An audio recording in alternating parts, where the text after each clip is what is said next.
Now to this trial in a deadly tour boat crash getting underway on Monday. 2 teenagers from Hungary were killed in a 2010 collision between a barge and a tourist boat on the Delaware River right there in Philadelphia. This video just came out this week.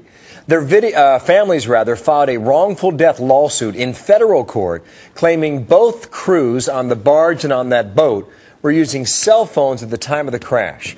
Peter Ronai is an attorney for the families and with me in studio here. And, sir, good morning to you. Good morning, what Bill. will you try and prove here? We're going to prove that this accident was not a freak accident, that the negligence of these defendants happened way before those boats ever hit the water. Were they wearing life vests at the time? No, they were never instructed to wear life vests. Every policy was broken, and those children would be alive today had they been wearing life vests. You believe so? I know so, because those children were found trapped beneath those boats without any life vests underneath the water. I was told they were told to put on life preservers 45 seconds before impact. Is that a fact? That is a fact. They had 45 seconds just prior to impact. In the meantime, the ship's mate was texting his girlfriend rather than giving out evidence of the... So you have proof now that the man who was operating the barge was on his cell phone? Correct. And he has testified to that already? Correct. And you allege that he was distracted because of it and therefore did not see the smaller boat in the water.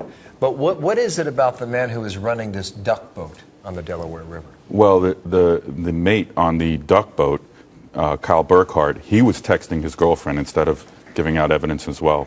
But the main point is that the duck boat was completely responsible. They hired a rookie mechanic that day who forgot to put the radiator cap on the motor, and that's why the duck boat was stuck in a... And that vessel was sitting in the river. It was just... It was not moving. It was sitting... So it was pretty defenseless when this big barge comes up. Well, there was no reason to stop the boat. It was just the negligence of the mechanic who failed to put the cap on the radiator. So there was just steam coming out. There was no reason to stop the boat. Help me understand that. Are you saying this boat was working or was not then? It was working. The mechanic, who was a rookie mechanic for 7 days, failed to put the radiator cap on the radiator, and therefore smoke came out. The captain of the duck boat thought it was fire and negligently stopped his boat in the shipping channel where large barges were coming. Now you're pursuing a law that's ancient, going back to the 1850s. Correct. Where it says the injured parties, your clients, are only allowed the value of the boat. Correct. That's not a lot of money. So what are you after? Well, in the duck boat, it's $150,000. We're after to change that, and we're to show that the corporations and the boats in this case were responsible for the negligence by allowing people to use their cell phones and breaking every policy and procedure for the past 7 to 10 years. I'm certain that these families are going through a very tough time right now. The other sides, you allege, you're trying to get away with paying as little as possible. Absolutely. What would you settle for? Right now, we just want to defeat the Limitation of Liability Act of 1851. We got to walk before we can run.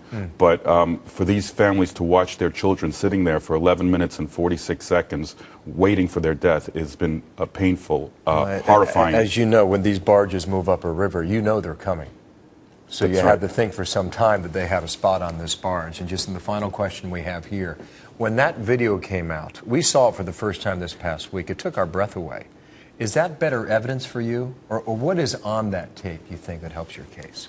Well, they're all sitting there for 11 minutes and 46 seconds, and no one's putting on life vests. They're just sitting there like dead ducks in the water. It starts on Monday. We'll follow it. Peter Ronai, the Thank you. attorney for the families of the victims. Thank you.